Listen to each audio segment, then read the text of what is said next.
बिस्मिल्लाहिर्रहमानिर्रहीम। शुरू अल्लाह पाक के नाम से जो नहायत रहम करने वाला मेहरबान है। जन्नत के पते नात शरीफ में आप सब बहन और भाइयों को अस्सलाम वालेकुम कहती हूँ। वीडियो को शुरू करने से पहले आप सबसे मेरी दरख्वास्त है कि मेरे चैनल को बेल आइकॉन के साथ सब्सक्राइब करें ताकि हमारी हर आने वाली वीडियो का नोटिफिकेशन बर वक्त आपको मिल सके। शुक्रिया। आज हम माँ की शान में कुछ अर्ज़ करना चाहते हैं।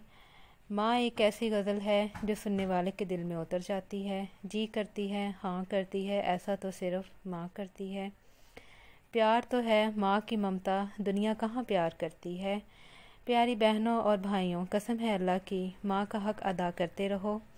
अगर तुम अपना गोश्त काट के भी दो, उसका चौथाई हक़ अदा ना होगा। अल्लाह ने माँ को ऐसा रुतबा दिया है कि उसको देखना भी इबादत है। मेरे दिल के मस्जिद में जब भी तेरी यादों की अज़ां होती है, मैं अपने आंसुओं से वज़ू करके तेरे जीने की दुआ करती हूँ।